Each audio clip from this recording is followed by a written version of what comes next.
Hello, everybody, and welcome again to another episode of Harry's Game Vault. This is episode 2, and we are talking about E3.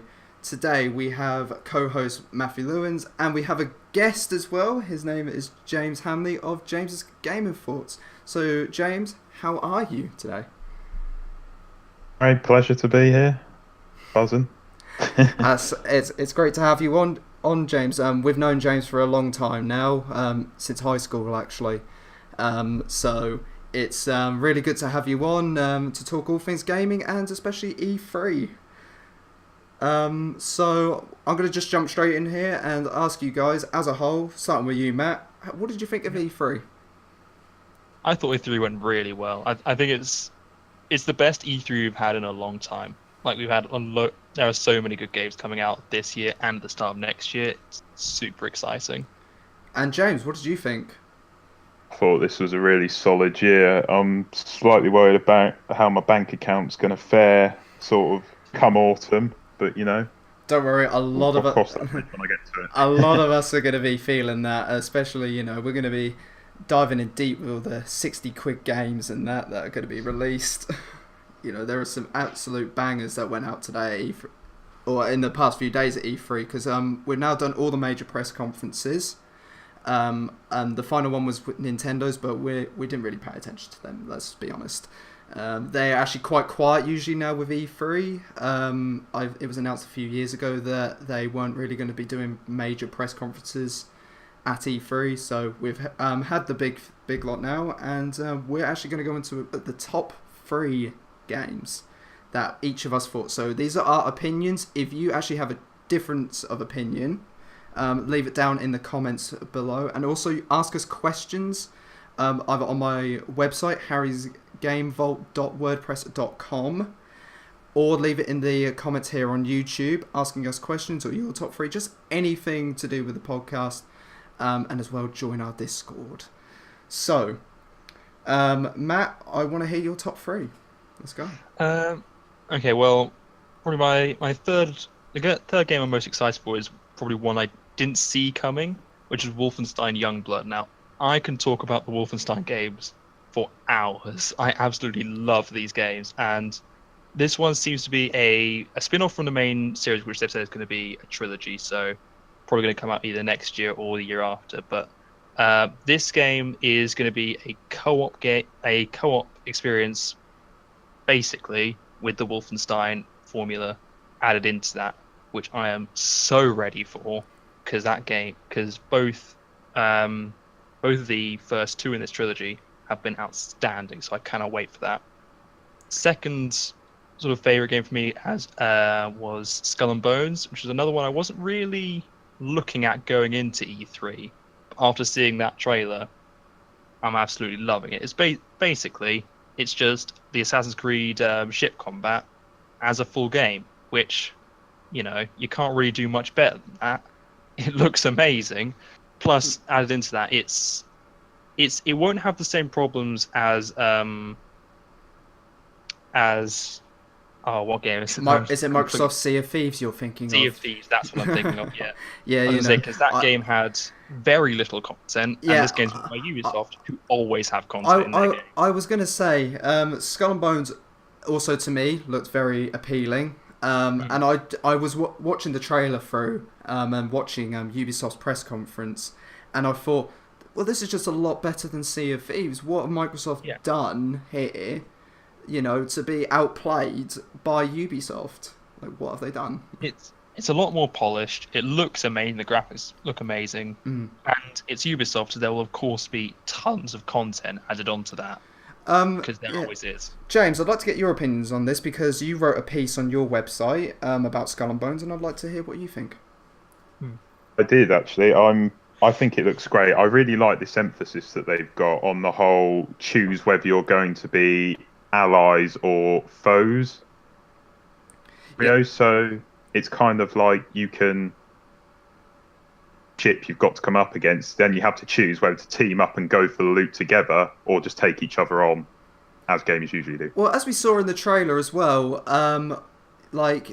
there was a point where a load of ships come in and help you took out the was it Portuguese ship or something like that, wasn't it? Good. Yeah. Frigate. Yep. And you finish taking it out, and then you turn on your teammates quickly and you take out them as well. So I thought that was actually good to showcase. Yeah. So it does really depend on like you said, James, allying, or you're gonna just take each other out. Get that loot. Yeah, get that loot. And Matt, your number one choice. My final game is the one game I was looking at the Ubisoft conference, which was Assassin's Creed Odyssey. Now, I was watching this with you, James, at the time, and like before we saw anything from it, we both said to each other, "Don't want it this year, we want it next year," so that Ubisoft have enough time to make the game good. As soon as we saw the trailer, we were like, "Yeah, we kind of want it this year now." That was how good that trailer was. From the looks of things, they both polished up what was about rough around the edges with Origins. So the skill tree is a lot cleaner and looks easier to use. The combat looks a lot more fluid, and sort of the abilities you can use are a lot more are a lot easier to understand. While at the same time adding more RPG elements to it, so branching conversation trees. It looks like they've also got different ways to go complete quests, and also interestingly enough, they also have romance options now put into the game, which was very well timed because EA have just announced that Anthem will not have any romance options. So they've basically taken BioWare's thing away from them.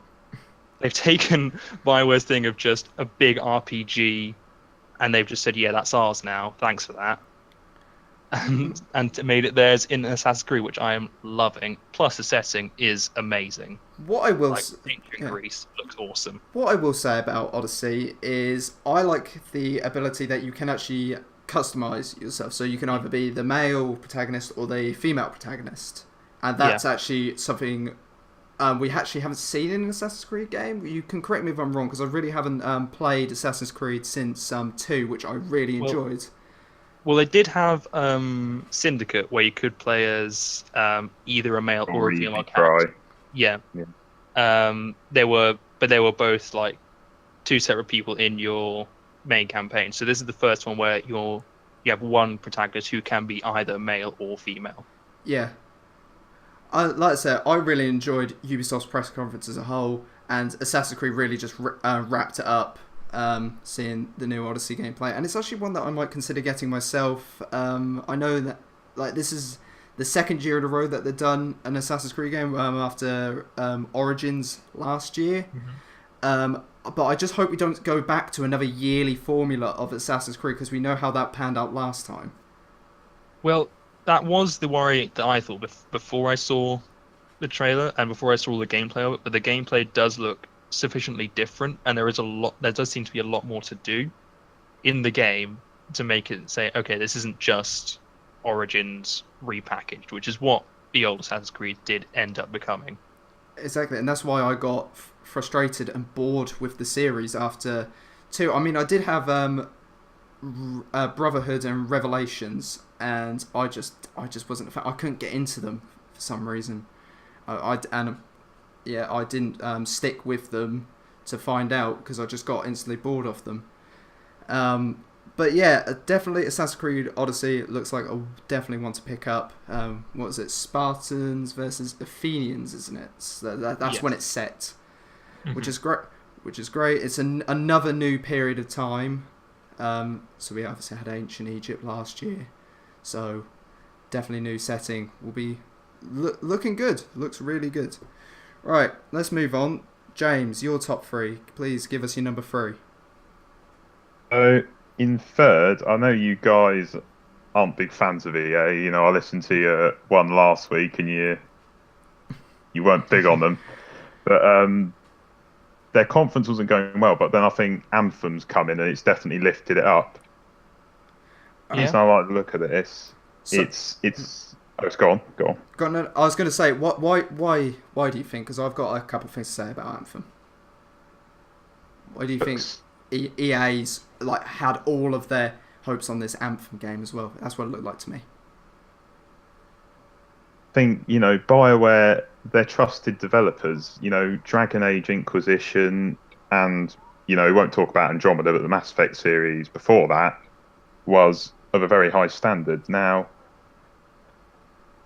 I think this is going to be interesting, them taking this into like a sort of online world with Anthem, and I know it kind of has a bit of a Destiny feel, putting their own kind of twists on it as well. Like the flying mechanics look really cool, and I like these javelins they're talking about. So you've got like 4 different javelins, basically your suits of armor, and they're different. Each type is different, but you can actually customize them right down to the geometry of the javelin.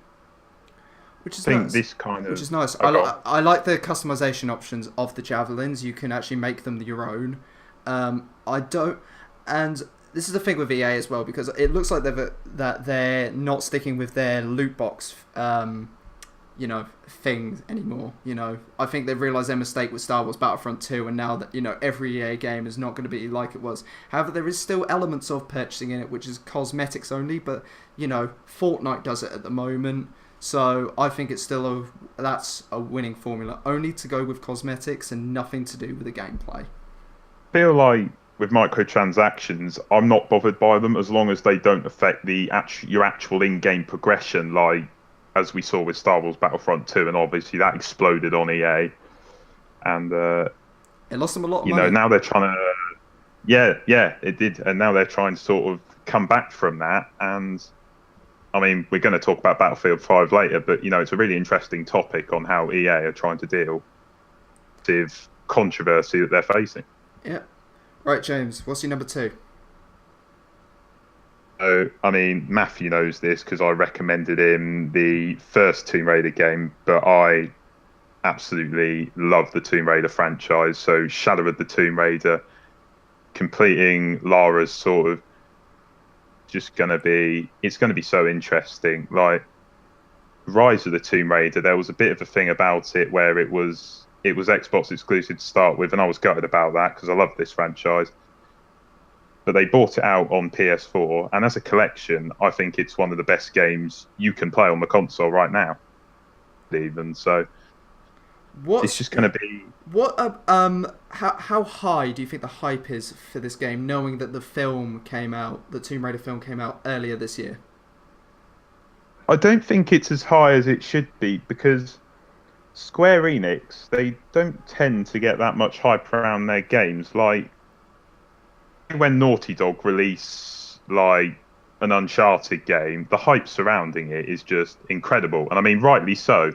But this new trilogy, I mean, it's gameplay, narrative, and just it's such a fluid experience. I mean, Lewins, you've played the first one, and it was a great game.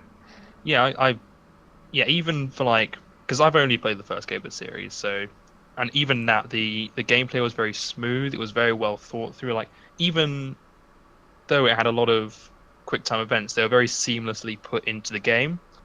So it even for a first game where you'd expect some things to be, a bit off, it played really well. And on top of that, you've got a really solid story behind it.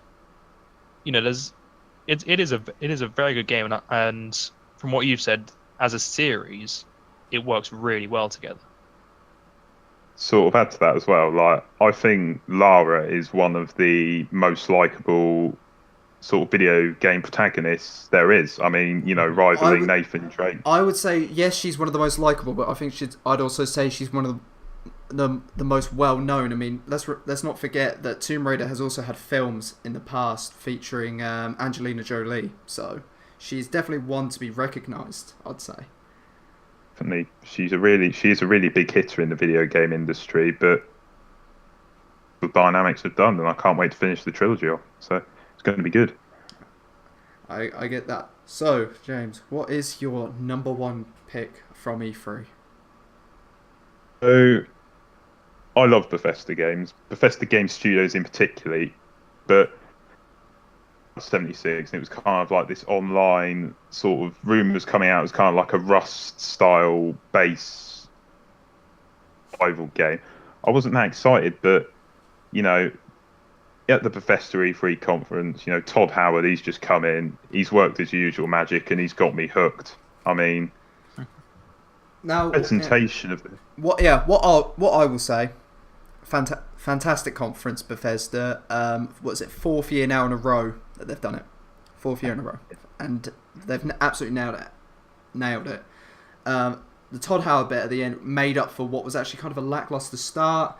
But James, I'll let you continue.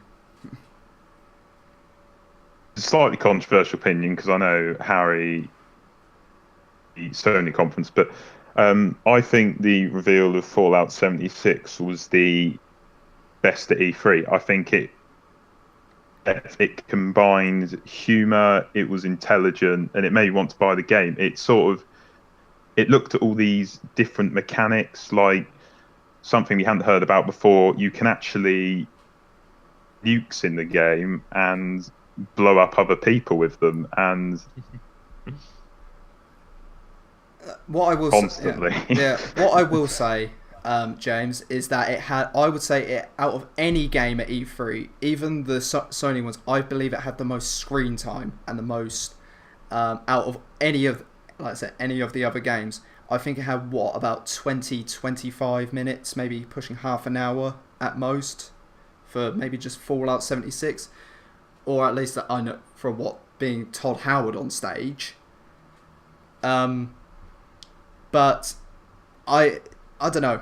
It is actually a game that I'm thinking of getting. It is actually a game I'm thinking of getting. You've got to look at it, Harry. Like, before E3, like, I know I wasn't hyped, and I don't think you were very hyped, but now, after E3, like, I've heard you say, and I've said that in this game, I mean, I've pre-ordered it. That's how sold I was. See, I haven't pre-ordered it at the moment. I might wait and see what more they have to say and what more might be released. However, it is still a game I'm strongly considering getting, but I do have my picks, which I will be moving on to shortly. The Fallout series is massive, but do you think this is something completely different from Bethesda for Fallout, James? It is, but I don't think that's necessarily a bad thing. I mean, Fallout 3, I mean, Matthew knows this. It's considered as one of the best games, period. Then Fallout 4, it felt quite samey to Fallout 3, and it was, don't get me wrong, it's a brilliant game still, but it just wasn't quite at the levels that Bethesda Game Studios, I think, usually hit. So, kind of game. I think it's really exciting, and I said this in my blog, that I don't think they're going to get it right straight away with the online, because this is their first attempt, Bethesda Game Studios. But give them time, give them time, and I think they're going to make a great game here.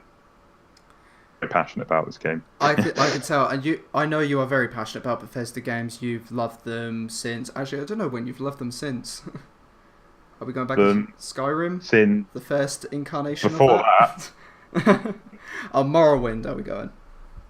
Yeah, one of my sort of relatives back in the day introduced me to like Morrowind, and since then, Morrowind, Oblivion. I mean, my younger brother as well. He I'm sure he won't mind me saying this. He loves these sort of games, the Bethesda Game Studios, because they just take you to like this place. Like, I don't think you get any other kind of game. So yeah, the immersion of Bethesda games is something that cannot really be rivaled by some others. Although my picks might have you a little shocked, but so we're going to go into my picks. We're going to go into Harry's top 3 now, and before we go on it, they're all Sony games. They are all Sony games.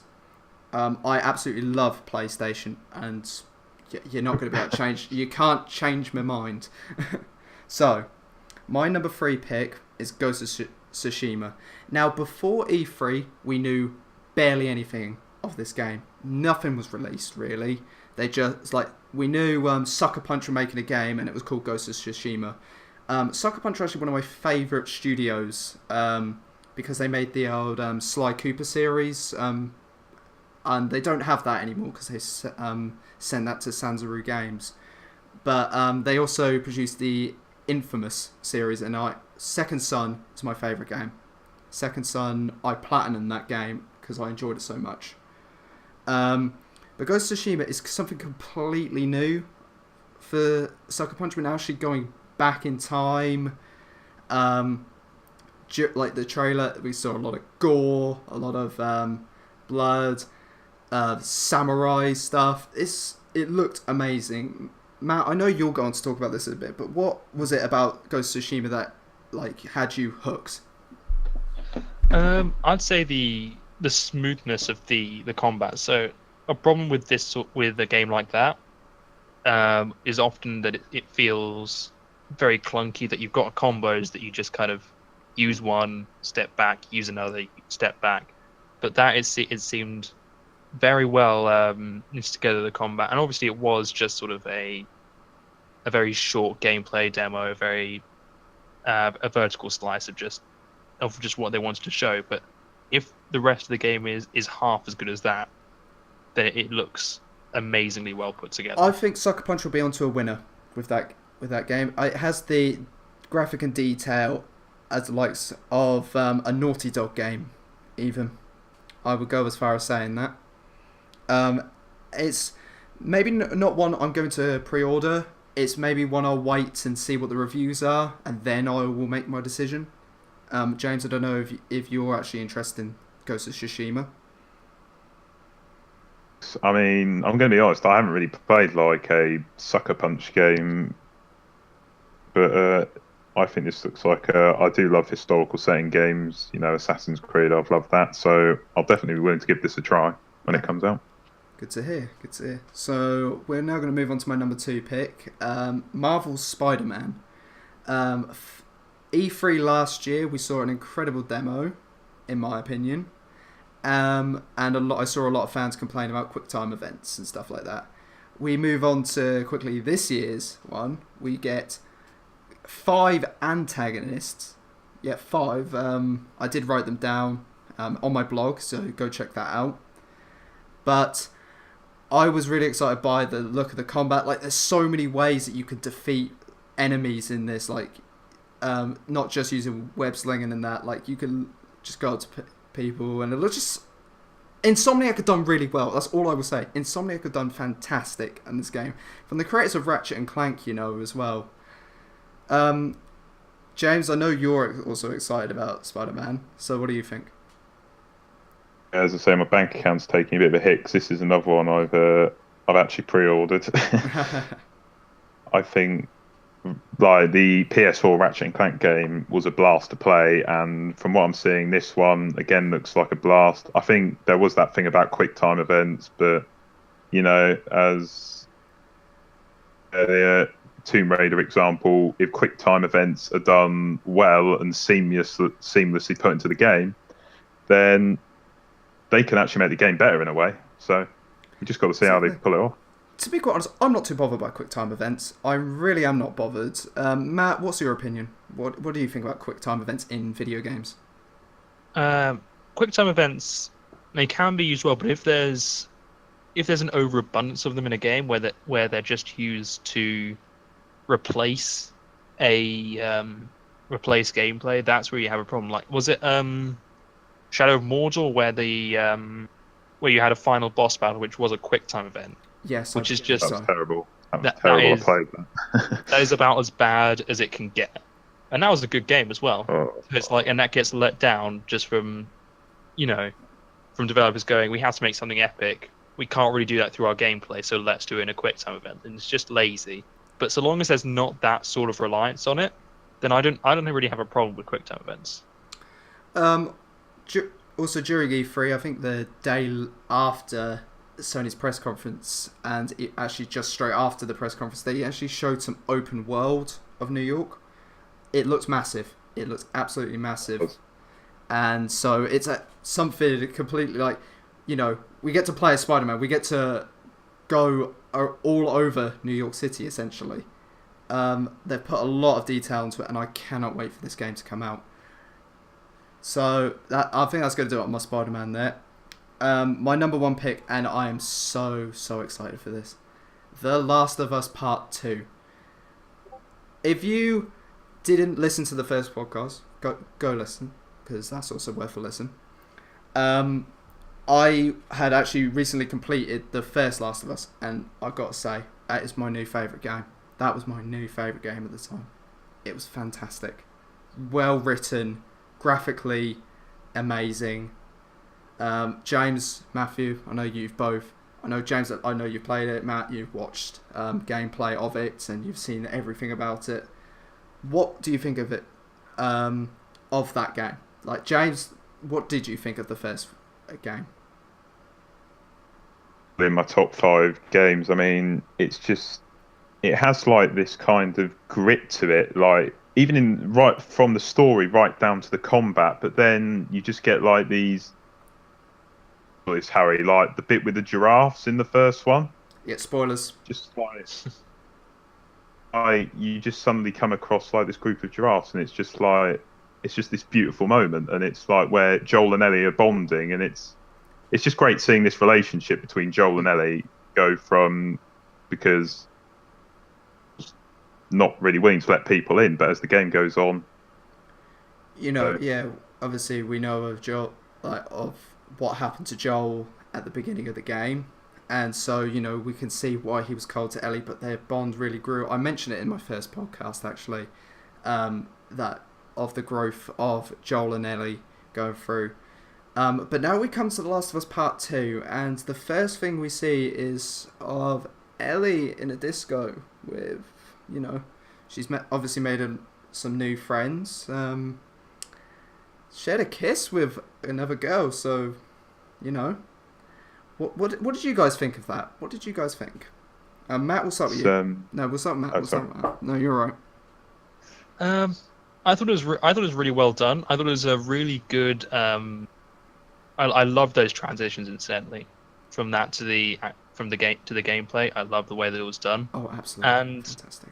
As well, it was. It does really well because the best part of the first Last of Us is, Last of Us Part 1, whatever you want to call it, is sort of. It's not the gameplay itself. The gameplay is nothing extraordinary. It's the story that it tells and the relationship between characters, right? Mm-hmm. And the way that the characters change. And I think it really does show... it shows the different take that we're going to see from Last of Us 2, right? So, obviously, it's always been a very mature game. It's a very violent game. But now we're seeing that sort of violence juxtaposed with a sort of semblance on normality. So I think that could be very interesting to see in Last of Us 2. Yeah, go on, James. Your thoughts on the first game, and then maybe move on to the second. Sort of going back to you saying about like sort of the kiss, I think it just shows. I mean, I think Ellie's probably actually. Lara's one of my favourites. I think Ellie probably is my favourite sort of video game character. She's just Harry, but I think she's just got this incredible like depth to her, and she's just so complicated, and it's just brilliant, really. There is a lot. I feel like after seeing the first game and moving to the second one, I don't know really what to think of Ellie. Yes, you are right. She's very complicated, a very complicated character. But I like that. I like the mystery of Ellie, and I like you saw her innocence as such as well in the first game, but now we moved on a few years now since that game, and I think that innocence is gone completely, as we saw in the trailer with her murdering a load of people. That was incredible. That was actually extremely well done, and it felt very fluent as well. The combat, Matt, I know you mentioned Ghost of Tsushima's fluent combat, but I think The Last of Us Part 2 and Naughty Dog have nailed that that part. I was going to say, Sony also confirmed that the game is set across multiple time periods, and that's why we didn't see Joel. So, I'm not a massive fan of speculation, but I believe it's worth speculating. What do you think has happened to Joel? Because obviously this is later on. Do you think something's happened to Joel? Maybe something between Joel and Ellie happened? James, what do you think? I mean, I think Joel's going to be there, but I think because I mean Ellie looks quite a bit older in this one, so I'd imagine because Joel's not exactly he's not exactly a young guy. Because I mean the first game he must have been like, because it's like 20 years after the start of the game, he must have been like 40 or 50 or something. So I mean he must be getting on by now. So I think he's going to be sidelined, but I still think he's going to play a role, definitely. I mean, I'd like to see Joel. I absolutely love Joel. He was my favourite character in the first Last of Us. I mean, yes, the character that we played for the majority. However, you know, I sort of felt with him, you know, after again the tragedy that happened at the beginning of the game. But Matt, what do you think maybe happened between Joel and Ellie? Why do you think that we didn't see any of him in the trailer at E3? Joel's dead. Oh, just straight out. The reason they've put it is 2 different time periods. First time period he's alive, and second time period he's not. So, I think that when in the trailer where they show them at the dance, that's going to be the first time period. Because I think they said it's 5. The first time period is 5 years after the first game. Second one is 6 years. So 5 years after, that's where the dance happens. Everything is fine. Then something happens. Joel dies 6 years ahead, and then that's where it happens, and that as well would up the emotional aspect of the game, which is something they did really well in the first. So, yeah, Joel's dead basically. I want to be hit with the emotions again, like I was the first game. I want to be near to the brink of tears, in this game, because the first one did it so well. I believe it's definitely the same crew that did the first one. So yeah, hoping the feels will be produced. And yeah, that's going to do it for our top 3. We're now going to move on to our surprise stars. So these are the games that, you know, we gave very little thought to initially, but then once we saw them at E3, you know, this is like, oh wow, this is actually something I kind of want now. Like, they made it look really good. Like, the hype is real. So, James, what is your surprise star? As you said, I wrote about this on my blog, I believe yesterday. Skull and Bones. It's a game I'm now really excited for. I mean, at first I just thought it kind of looked like an online Assassin's Creed Black Flag, which didn't really to me that much, but seeing the gameplay and like how they're just going to like interact, and this emphasis, as I say, on allies or being foes, I mean, it's just going to create a really good dynamic, and I think Ubisoft are going to support the game throughout, as they've done. I mean, Matthew, you were saying this the other day, like, do well. They don't necessarily always get it right straight away, but they continually add to games, don't they, and make them better. Yeah, so we've seen that with games like Division. They've stuck with games like For Honor. They've stuck with, you know, right up until today, even, like, that both of those were represented at E3, and it's working for them. Frankly, they're getting a lot of credibility back through doing this sort of thing, and that can only help in the long run for games like Skull and Bones. It looked great. Again, I think I've said before that it looked great. Just a better Sea of Thieves, and I can see why a lot of people may have also been like, "Oh well, this is actually a game we gave a lot of thought to. I think I might get this one," because or Sea of Thieves buyers might have been like, you know, I didn't get enough Sea of Thieves. Like, there wasn't enough in it. But what they've done here with Skull and Bones, that's definitely up my alley. That's what I expected Sea of Thieves to be. No, definitely. Yeah. All right, so we're actually going to move on to my surprise star now. And I think this is one that may have caught a few people out, but it's We Happy Few. They showed this at Microsoft's press conference, along with 49 other games. Like, that was absolutely mental. The trailer looked really appealing to me. The comic art style looked really well done, and it felt a bit like Clockwork Orange. I don't know if you guys have seen that film. But that whole film is just wacky. I think that's what I could put to that. But yeah, what are your guys' opinions on We Happy Few? I believe both of you saw Microsoft's presser. Yeah. So I say I saw the original trailer for it, and I thought, it looked like an okay concept. Then I kind of forgot about it for a while. But I think the one thing it's got going for it is that it's such a good like atmospheric horror game. Just looking at that trailer, it's so creepy. Like to see everyone just walking around, there's smiles on their faces, and you just know, ugh. Yeah.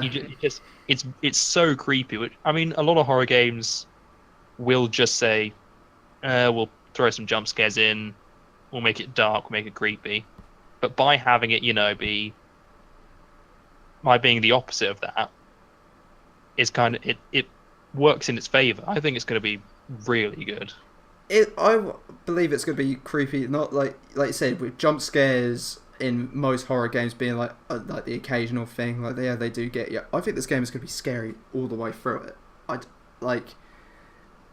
Everyone's just so happy, and it's like over and oh my god, it's just. I'm sorry, I really don't know what more to say on this game, because I think that's what they wanted to give the impression from the trailer, that it looked extremely creepy, but it also that sort of creepy that intrigues you to want to know more. James, what are your thoughts on We Happy Few? In one word, bonkers. That's all I've got really. It's just I don't know. I think we'll leave it at that.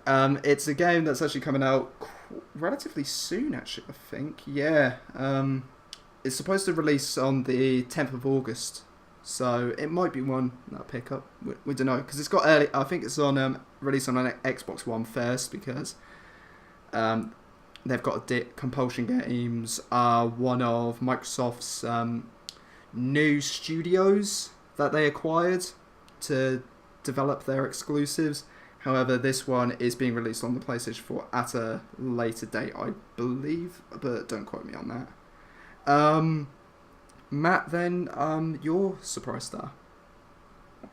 So, my surprise star was one that you talked about, actually, which was Ghost of Tsushima, which, for me, coming into it, I thought, it might be a good game. It wasn't one I was looking forward to, but I had an eye out for it, and it absolutely blew me away. That gameplay demo that they showed of it, all that gameplay sort of vertical slice, was so beautifully done.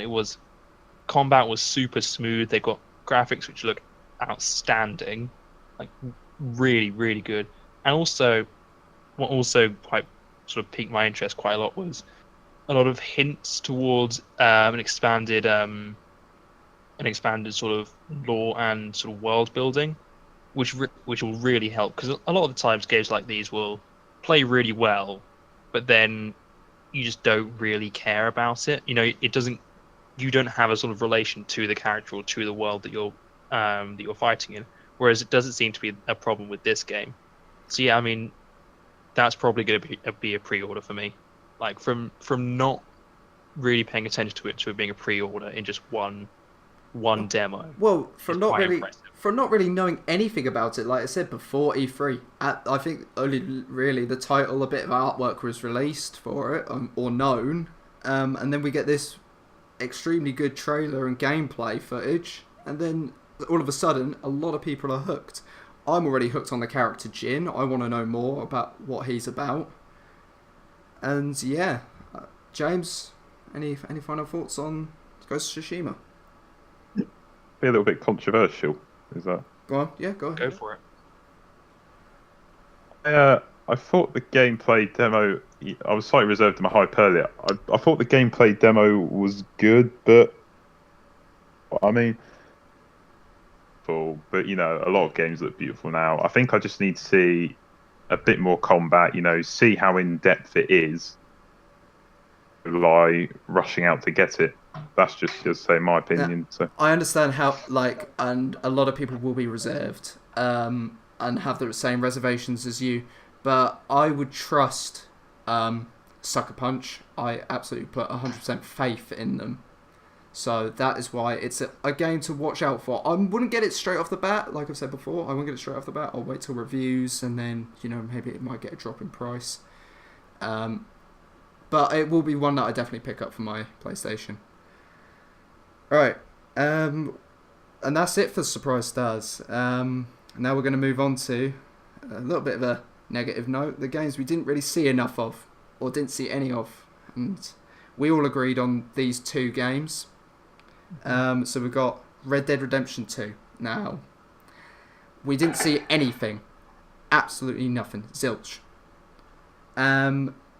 The problem is that we actually wanted to see something. This is where you announce stuff. This is where you maybe bring out another gameplay trailer or something like that. But, we didn't get nothing.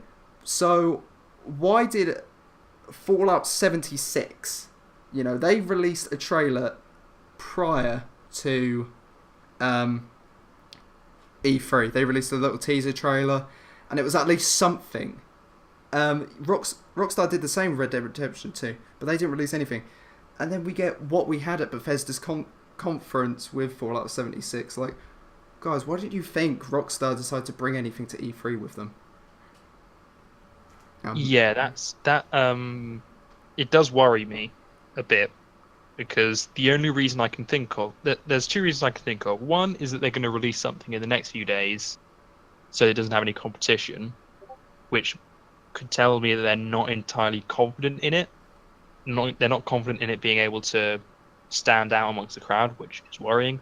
Or the even more worrying thing is they're so worried about it, they want to keep it under lock and key until it gets released, which is very worrying. Yeah, James, we know about the pushbacks that this game has had, because it's now releasing in 2019. Do you think that actually played a part into why it didn't show at E3? I know Matthew's a bit worried about it not showing and stuff, but Rockstar just make great games, don't they? I mean, GTA 4, GTA 5, all, 9 to 10 out of 10 games, so I've got faith in them. I think they would have had their reasons for not showing it. Maybe they just didn't want to, I don't know, maybe they sort of blend in with the crowd. Maybe they just wanted to be their own thing, and that's fine. But as you say, it may have been an idea for them to use E3 as a platform to show some gameplay and show what it's about. I believe if they did show more at E3, it may have also delivered in a few more fans who, I think a lot of the original fans will realise that this game is coming out, this thing is a thing that's happening. But E3 is a big platform to get it out to the wider audience, and maybe start building up another audience of people who didn't really have the chance to play the first game. But it's just something that we all wanted to see more of, or at least see something. I don't care. Maybe they could have just showed a poster. Maybe that would have done. And our second game is Battlefield 5. We don't think that showed enough. During EA Play, they said that there was actually going to be... they showed off a bit of the single player, or they said there was going to be single player, and they were going to show off more at Xbox's conference. But what happens when you get to Xbox's conference? They showed a very short 30-second track teaser. Now, EA bigged it up thinking, oh my god, it's going to be like kind of a bigger release. You're actually going to see a bit of multiplayer gameplay, but they just didn't. So why do you think they hyped it up that much, Matthew? I mean, honestly, no clue. It's kind of like, again, it's you'd think that they'd want to show as much as possible, or they'd want to show more. Well, considering the release date is soon. The release date is very soon. Like you want to, if you've got confidence in that game, you want to put it out to as many people as possible. Get the hype up as much as possible, because the game again looks brilliant. from what I've heard, it plays brilliantly. So, there doesn't seem to be any reason to hold anything back. I think the issue is that they don't want to release much of the story because they want you to experience it and stuff like that, and they do that with as well with Call of Duty games. It's very similar. Well, even with that, like they released the trailer for the first or Battlefield 1 around this time, I believe, wasn't it? Where they released the story campaign trailer. I believe around so. Yes. this time. Can I throw an idea in on this? Yeah, go on, please do. I think EA are putting all their eggs in the Anthem basket because EA and DICE games, the last couple have, to say they've not gone down well is a bit of an understatement. A trusted developer and a couple of missteps, but every developer has the odd misstep. So I think they're just saying, right, Anthem's a safe bet. We're going to headline this E3, and we don't want anything to detract from it. But that's my theory, but I don't know. But why are EA neglecting these other studios by basically saying, "Oh, get on with your game"? But Anthem is the one that we want to showcase. This is the one that we're going to give it all to. Like, what if it turns out to be a flop? What if it is like that?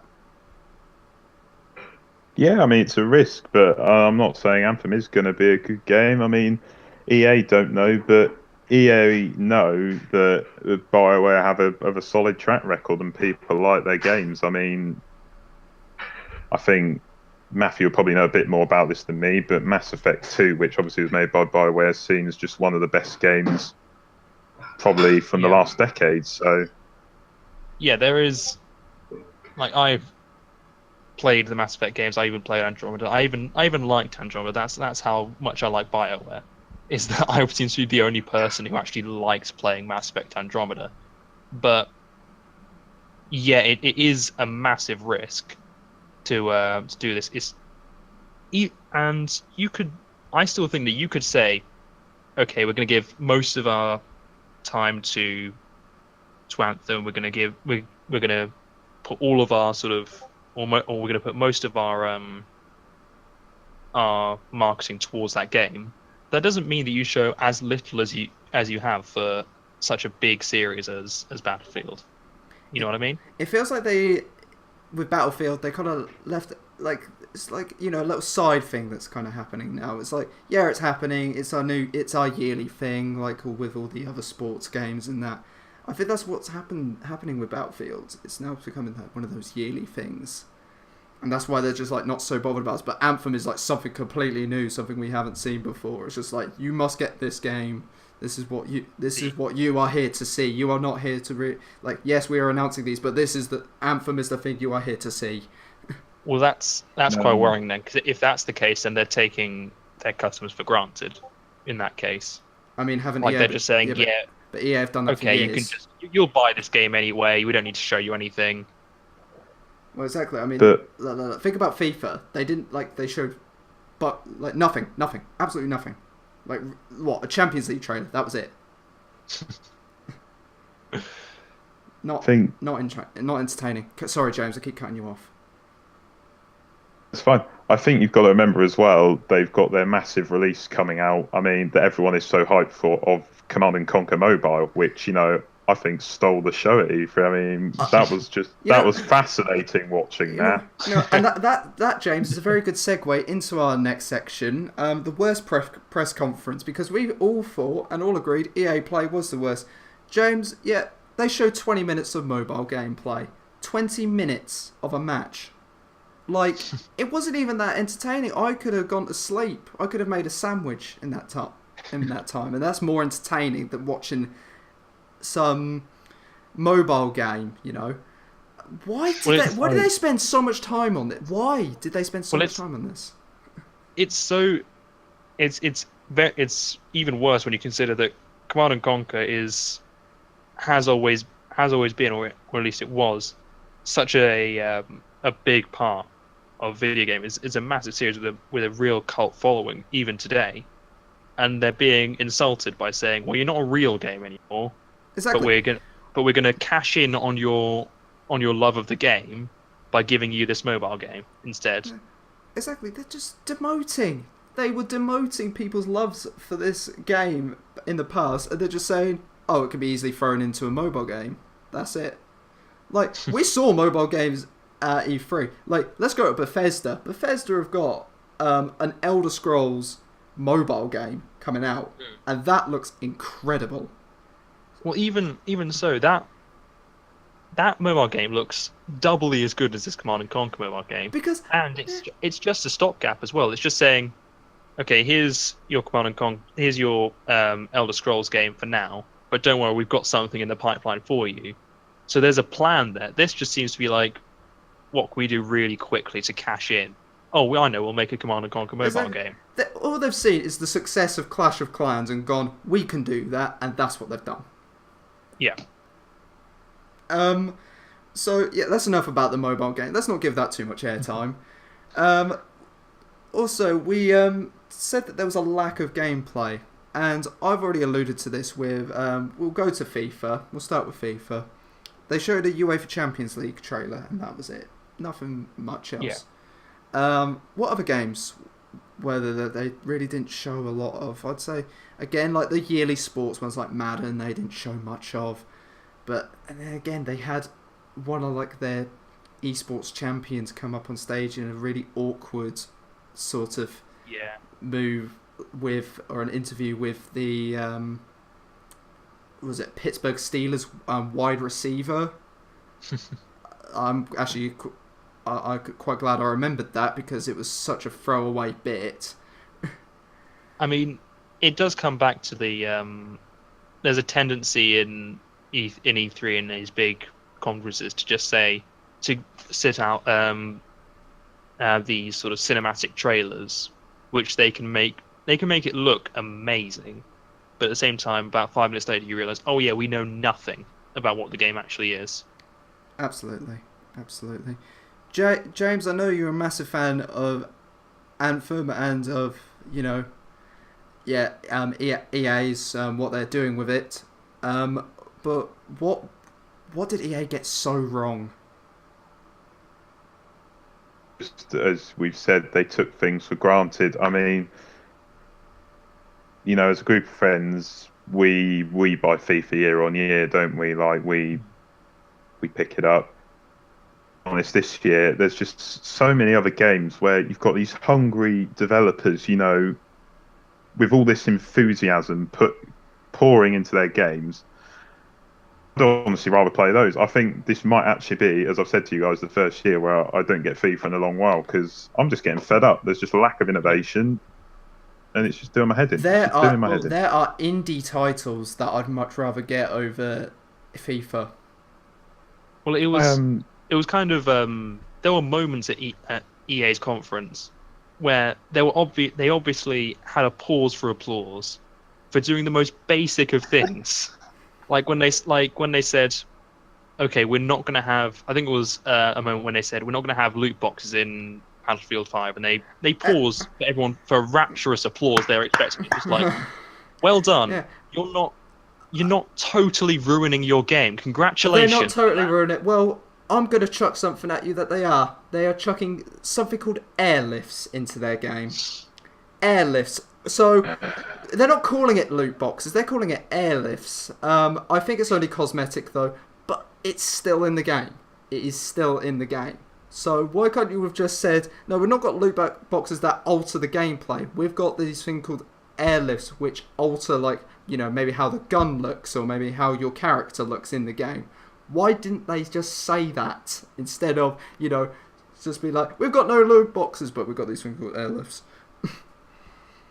Well, it is. It's just they just continually go behind the back of the consumer, so they can get some more and more money.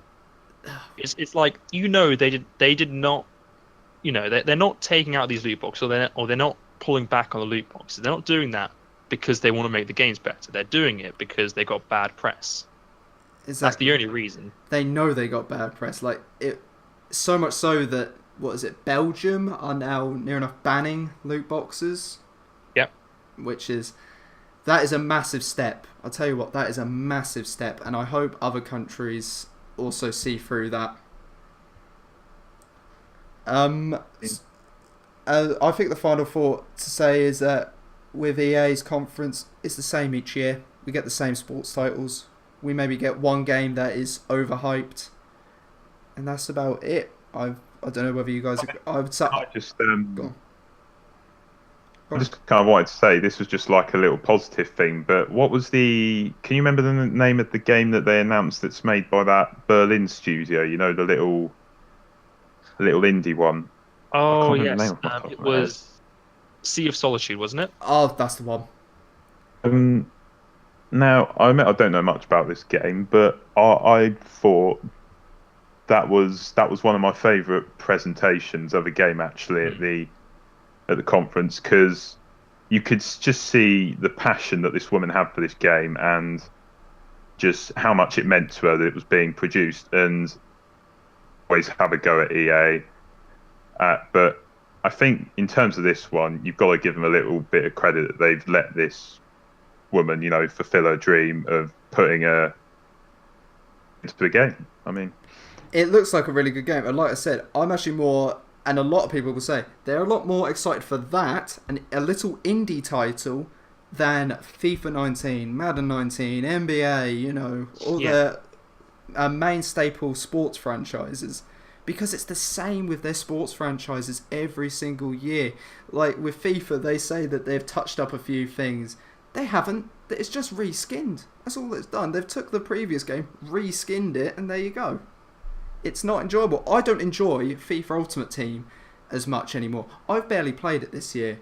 I have barely played it. I put hours into it to start off with, and then it just got sour, and I started getting sour with it, and then I got extremely annoyed because there wasn't really anything new coming to it. I know you guys don't really play much Ultimate Teams. I know you both have them, but you just don't play. Like James, you've still got your basic start team going, I think. it's just. Can I just add like a little thing as well? Like just this, the FIFA 18 World Cup update they brought out. Yes. So how bare bones it is. I think it's rubbish. I mean, I don't know what you think, Harry, but I just don't think it's good. Nah, I agree with you. I don't know why they also decided to bring it to EA Play. It's like another thing just to add on to the end. It's like, Well, yeah, we know. I know why they did it. It's because they'll sell Ultimate Team packs with it. Exactly, they'll sell Ultimate That is the only reason they put that in the game, is because they thought, money. It's like, oh look, the World Cup is only a couple days away. Look at the new mode we've introduced. It's not that new. It's basically the same as FIFA 14's was. I mean, I don't know if you guys played the FIFA 14 World Cup mode. I mean, but it's just the same thing. That's all it is. Same thing. No change. And they won't change. There is nothing going to be innovative to the new sports games that they have coming. No, and that's what's sad. Exactly. Alright, but let's finish on more of a positive note. We've got our best press conference. So, Matthew and James, you both agree on who had the best press conference, and I actually have a different opinion to you, but let's start with you guys. Well, here I'll kick off because mine's very very simple. It's Bethesda for me, for one reason and one reason only. That's Elder Scrolls 6. Like that game, like the fact that I don't care that they haven't released any details for it. I don't care they haven't got any gameplay for it. I don't care that they don't have a release date for it. I just like knowing that it's there and that it's going to be coming back, because Skyrim is legitimately one of my favourite games of all time. I've played that game to death. I even bought the remastered edition for PS4. I've still got that downloaded on the PS4 to play every now and then. Like, I love that game, and I adore that they've confirmed they're making the 6th one. What I'd like to say actually as well, that Bethesda acknowledged the amount of remasters that Skyrim have had. Yes. They acknowledged it in that special trailer, and I don't think I've laughed so much. I had a really good time watching that. James, give us your reasons why you thought Bethesda was best. I mean, as the guys in the audience shouted, just told Howard really. I mean, and they wheel him out like once every 2 or 3 years. But whenever he comes out, something big's coming. And it was the fact they gave such a good presentation of Fallout 76. They did a couple of little mobile games, and then they were like for Starfield, and everyone was like, "Oh my days, this is huge!" Everyone got so excited. But then they went one further, and as Lewins said, they've announced Elder Scrolls 6, and I don't care what generation of console it's going to be on, I'm going to buy it. Yeah, because really. they announced those last two games, Starfield and the Elder Scrolls 6, on the next gen. So does that tell you that next gen consoles are quite close? Well, if we look at typical time frames for console, it should be in the next couple of years. Like this is already a reasonably long generation for consoles, and they've said it's not going to be next year.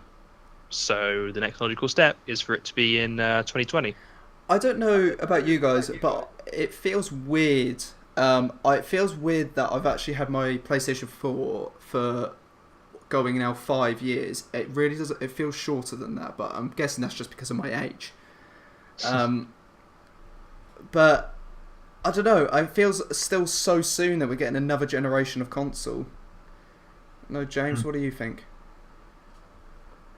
I think it is, but I mean, it's always exciting to move on to the next thing. And I saw this thing by GameSpot. They released it about an hour ago, and basically having a chat with Todd Howard.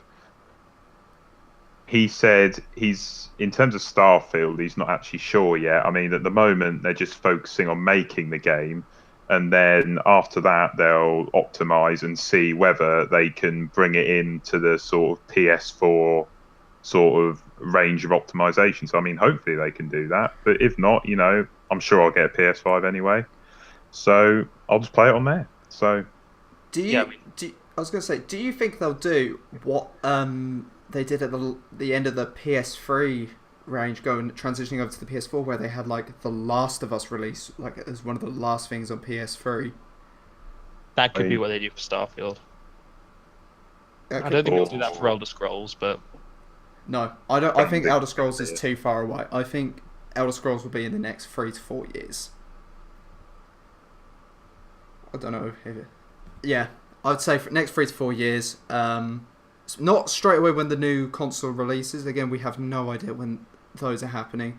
But it seems like Bethesda are really thinking in the next couple of years that a new generation is coming out, and it's definitely something just to keep your eye out on news and that, and you can actually keep up with that on my website, harrysgamevault.wordpress.com.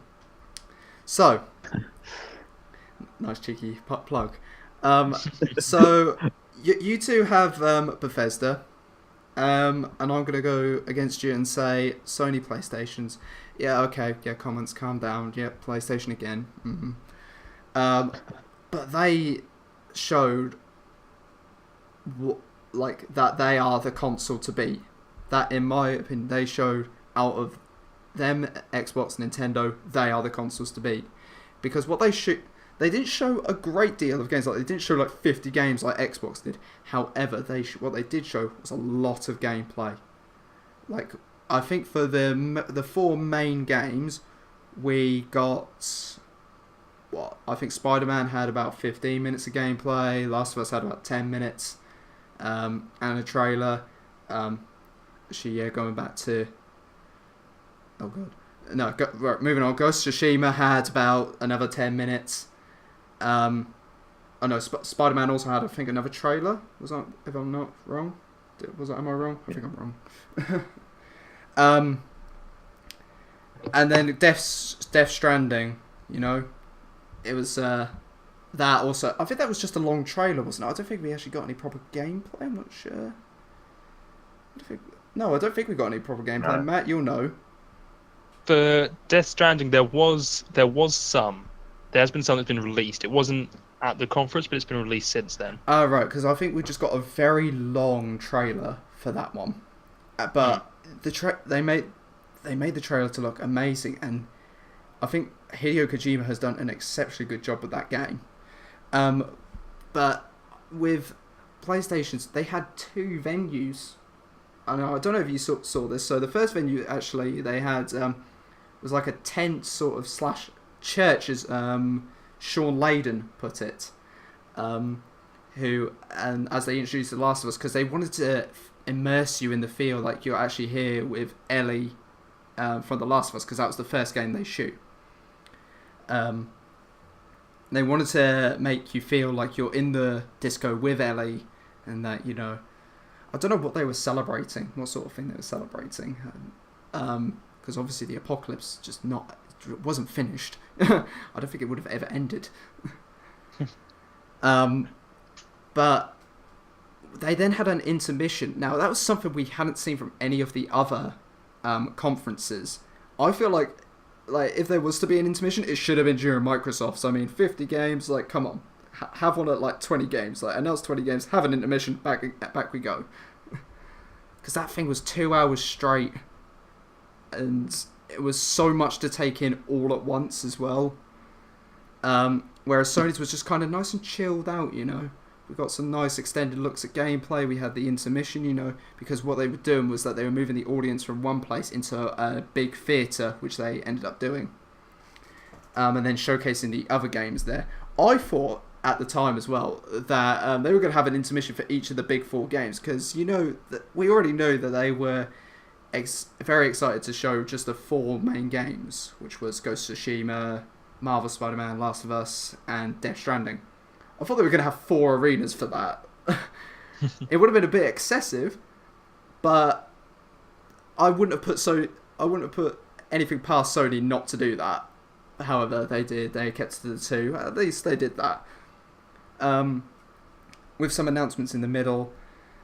I just thought it was a really well put together conference, and to be quite honest, it was better than any of the others in my opinion.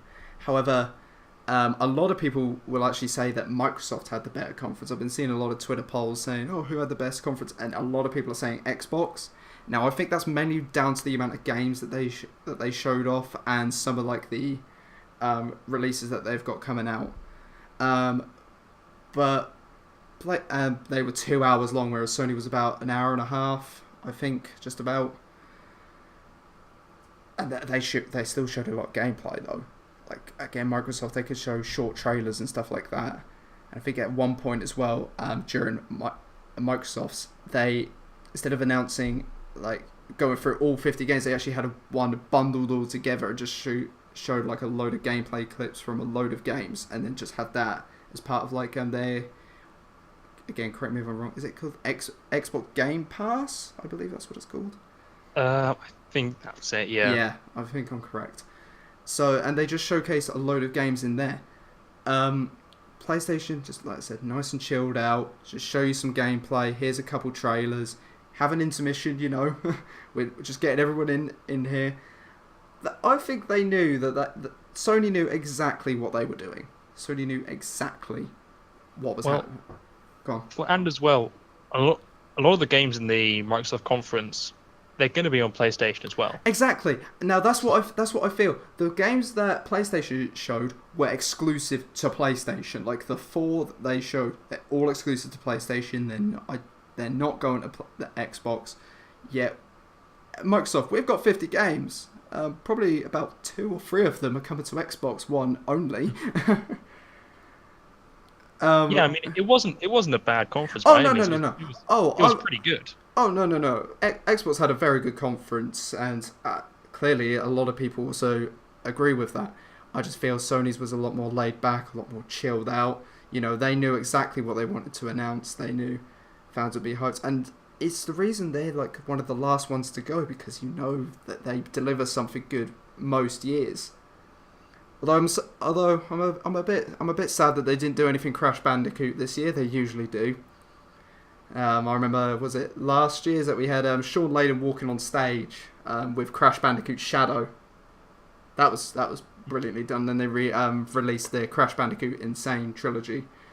So I also think, you know, maybe we might not get another Crash game. However, you know, I can dream. I can dream that might still happen.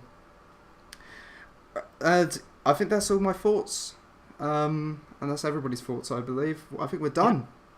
Yeah, I think that's it. Yeah, we're done. So I would like to first of all thank James for coming on. It's been really good fun. Yeah. Really enjoyed it. We'll get you on. We'll get you on again at some point, James. Thank you very much for coming on. If you'd like to check out his blog, he's james'sgamingthoughts.wordpress.com. James, I believe you also have a blogger. Oh, I don't follow that one, but what is that? I've sort of gone off blogger now, so yeah, just James's Games Thoughts. .wordpress.com. Yeah.